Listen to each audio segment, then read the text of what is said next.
Hello friends, तो कैसे हो। हम आज वेक्टर में और 3D में आगे देखने वाले हैं एंगल्स बिटवीन टू लाइंस। तो जल्दी से देखो, एंगल्स बिटवीन टू लाइंस का क्या मतलब है। बिल्कुल सिंपल सा मतलब है कि दो लाइंस जो होंगे 3D में, जो दो लाइंस होंगे उनके बीच का जो एंगल होगा थीटा, उसी को हम बोलेंगे एंगल्स बिटवीन टू लाइंस। अब इसे कैलकुलेट किस तरह से करते हैं, तो वेक्टर में ना वो फॉर्मूला पढ़ाया था, cos theta equal to a1 a2 plus b1 b2 upon c1 c2 upon root a1 square a2 square plus a3 square, इसी का कुछ फॉर्मूला था ना। तो उसी तरह से यहाँ भी देखेंगे। तो एक लाइन के इक्वेशन में अगर मानता हूँ आर वेक्टर फॉर्म में लिखता हूँ R vector equal to a1 plus mb1, और इसी को वेक्टर फॉर्म में क्या लिखता हूँ a2 प्लस mb2। तो यहां से cos theta equal to angle क्या हो जाएगा, cos थीटा इक्वल टू यहां से क्या हो जाएगा, देखो cos थीटा इक्वल टू हो जाएगा यहां से b1 b2 upon mod of b1 into b2, इसका मॉड हो जाएगा cos थीटा। अब यहां पे मानता हूं कि इस इक्वेशन को मैं जनरलाइज करना चाहूं तो r1 equal to a1 plus m, और b1 की जगह पे मैं डालता हूं a1i plus a2j plus a3k, क्योंकि ऐसा फॉर्मूला आपको बुक में देखने को मिलेगा। और दूसरा लाइन का मैं लिखता हूं a2, देखो a1 a2 यहाँ पे अलग है, a1 अलग है, a1 अलग है।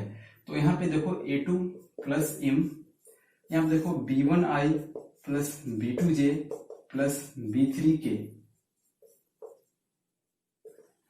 यहाँ पे कैप हो जाएगा, कैप हो जाएगा। तो cos थीटा इक्वल टू क्या हो जाएगा, cos थीटा इक्वल टू देखो a1 b1 a2 b2 a3 b3, already आप जानते हो इस फॉर्मूले को, upon a1 square a2 square a3 square into b1 square b2 square b3 square. यही होता है cos थीटा या एंगल बिटवीन टू लाइंस। इस टॉपिक से जितने भी क्वेश्चन है आपके एनसीईआरटी में आप कंप्लीट करने की कोशिश करो। ज्यादा से ज्यादा मैं यही बोलूंगा कि आप कंप्लीट करो। मैं एक बार बोलता हूं उससे आप 5 बार सुनना कि मैं बोल रहा हूं कंप्लीट करो। तो जितने भी क्वेश्चन होते हैं एंगल्स बिटवीन टू लाइंस पे, तो क्या आपको cos थीटा पता है तो sin थीटा भी निकाल सकते हो। मैंने अभी तक जो 3D में आपको सिर्फ अभी लाइन पे भी ले चला हूं, प्लेन के क्वेश्चन छोड़ के आप लाइन के लगभग सभी क्वेश्चन कर सकते हो इस लेक्चर को देखने के बाद। तो ये आप इसे नोट डाउन कर लेना।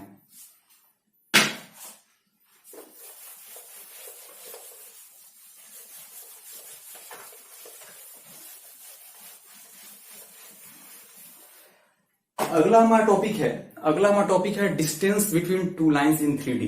अब देखो आपने 2D में क्या पढ़ा था, डिस्टेंस बिटवीन टू लाइन क्या था, a1 plus b1 plus c1 ऐसे था, a1 plus b1 plus c1 upon root a square plus b square. आप क्या कर रहे थे इस फॉर्मूले में, अगर कहीं फॉर्मूला था ax plus by plus c, इस पॉइंट का हम बात कर रहे थे कि a, b से इसका डिस्टेंस निकालो। तो क्या कर रहे थे आप, यहां पे डाल रहे थे a, यहां पे b, और coefficient of X square plus coefficient of Y square. तो इसी कर रहे थे, कोफिशिएंट का स्क्वायर कर दे रहे थे, तो फाइनली ही आपका आंसर वहां पे आता है। लेकिन 2D कहानी है, आप 3D में इस तरह से नहीं कर सकते। अब देखो डिस्टेंस बिटवीन, मैंने टू लाइंस का बात किया अगर, तो दो लाइंस को मैं मानता हूं इस तरह से। तो डिस्टेंस कहीं भी कैलकुलेट करते हैं हम, अगर चाहे फिजिक्स हो या केमिस्ट्री हो या कहीं भी, तो हम हमेशा परपेंडिकुलर डिस्टेंस की बात करते हैं। परपेंडिकुलर डिस्टेंस जो कि इस पे ही परपेंडिकुलर होगा, इस पे ही परपेंडिकुलर होगा। देखो मैंने पिछले टॉपिक को फिर से मैं यहाँ लिखता हूं क्योंकि उसमें थोड़ा सा भूल गया 1-2 पॉइंट। तो cos थीटा इक्वल टू क्या था वहां पे, देखो पहले आप cos थीटा इक्वल टू ये था a1 b1 a2 b2 a3 b3 upon root a1 square plus b1 square plus a1 square plus a1 square plus a2 square plus a3 square into root b1 square plus b2 square plus b3 square. मैं इसे नहीं बनाता फिर भी काम चल जाता। क्या था, अगर थीटा इक्वल टू 90 डिग्री, यानी कि दो लाइन आपस में परपेंडिकुलर होंगे, तो देखो यहाँ पे क्या हो जाएगा, जीरो कर दोगे ना आप, जीरो कर दोगे तो ए वाले टर्म सभी इधर जाके जीरो हो जाएंगे। तो बचेगा क्या, zero equal to a1 a2 या a1 b1 plus a2 b2 plus a3 b3।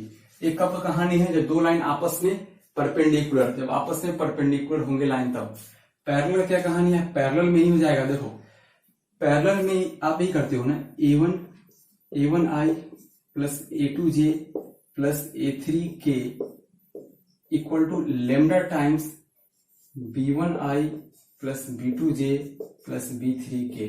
ये किसका कहानी है? ये किसका कहानी आप याद करो।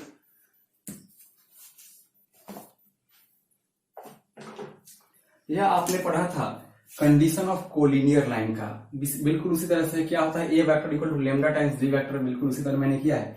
तो यहां से क्या कर सकते हो, A1 equal to lambda B1, A2 equal to lambda B2 और A3 equal to lambda B3। यहां से क्या आ जाएगा, A1 upon B1 equal to lambda, तो यहां से हो जाएगा A2 अपॉन B2 और यहां से हो जाएगा A3 अपॉन B3। तो ये कहानी कब होगा, जब दोनों लाइन आपस में पैरेलल होंगे। जब पैरेलल होंगे तो A1 upon B1 equal to A2 upon B2 equal to A3 upon B3। मैंने पिछले जो फॉर्मूला बताया था उसका इतना पार्ट अभी छूट गया था तो मैंने करा दिया। अगर आप खुद से भी समझ सकते थे, अगर यहाँ पे परपेंडिकुलर होगा तो cos 90 क्या होगा 0, तो 0 से ऐसे ही कर सकते थे। अगले टॉपिक पे तो खैर हम आते हैं अपने अगले टॉपिक पे, जिसका नाम है डिस्टेंस बिटवीन टू लाइन्स। तो इसे हम कैसे करेंगे, देखो आप, मैं इस डिस्टेंस को d बोलता हूं, और यह लाइन का इक्वेशन अगर मैं बात करूं वेक्टर फॉर्म में, तो r vector equal to A1 plus MB1 vector, और इसका equation r vector equal to A2 plus MB2 vector, right. तो यहां से देखो डिस्टेंस किस तरह से निकाल सकते हो, डिस्टेंस d मॉड में लगा रहा हूं क्योंकि हमेशा पॉजिटिव होगा। देखो यहाँ पे क्या है, एक लाइन है A1 और एक है B1, तो आप करोगे क्या, A2 माइनस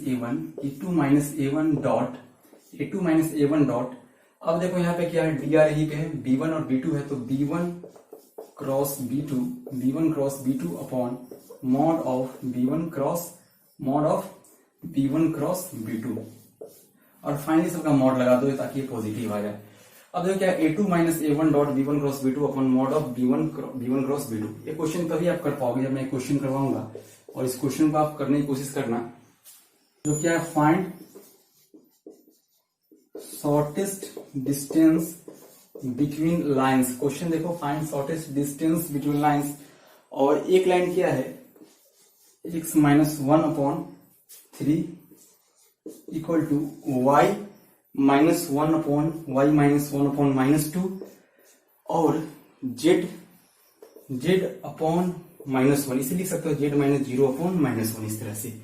दूसरा लाइन क्या है, दूसरा लाइन दिया गया है x plus two upon -1 equal to y minus 1 upon -2 equal to y minus 1 upon -2 equal to z minus 3 upon 2।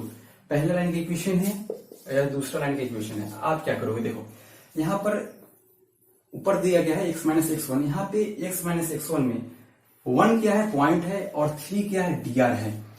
तो आप क्या करोगे, आपको मैंने क्या बताया है, A1 और A2 क्या होता है, पॉइंट्स होते हैं। तो पहला आपके पास क्या आ गया, A1 जो आपके पास आया, A1 आया, देखो यहाँ पे -1 में इसको क्या बोलेंगे, 1 बोलेंगे, क्योंकि स्टैंडर्ड इक्वेशन में क्या होता है, x minus a upon b, यानी कि x minus x1 upon a equal to y minus y1 upon b। तो x माइनस x1 है ना, तो कंपेयर करोगे तो x इक्वल टू आपके पास क्या आया, 1 आया। इसे आप 1i भी बोल सकते हो, 1i बोलो या 1 बोलो। उसके बाद आपके पास क्या है, यहाँ पे देखो प्लस करके लिख सकते हो आप, यहाँ पे क्या है 1j और 0k, इस तरह से लिख दिया आपने। A2 के लिए आप क्या लिखोगे, A2 के लिए आप लिखोगे यहाँ पे देखो -2i, यहाँ पे आ जाएगा 1j और 3k, आप यहां से निकाल सकते हो। उसी तरह से यहाँ पर देखो आप 3 माइनस 2 माइनस 1 क्या है, तो यहाँ पे B1 इक्वल टू क्या हो जाएगा, B1 इक्वल टू हो जाएगा 3i, उसके बाद -2j -k, और B2 इक्वल टू आपके पास क्या है, B2 इक्वल टू आया -i -2j + 2k। इतना अगर आपने कर लिया है तो आपको क्या करना है, सिंपली ये फॉर्मूला अप्लाई करना है, आंसर निकाल लेना है। तो मैं वही करूंगा, और मैंने A1 A2 B1 B2 को लिख रखा है। तो देखो यहाँ पे इसका कोई जरूरत नहीं है इस इक्वेशन का, क्योंकि इसे मैंने इसमें बदल रखा है।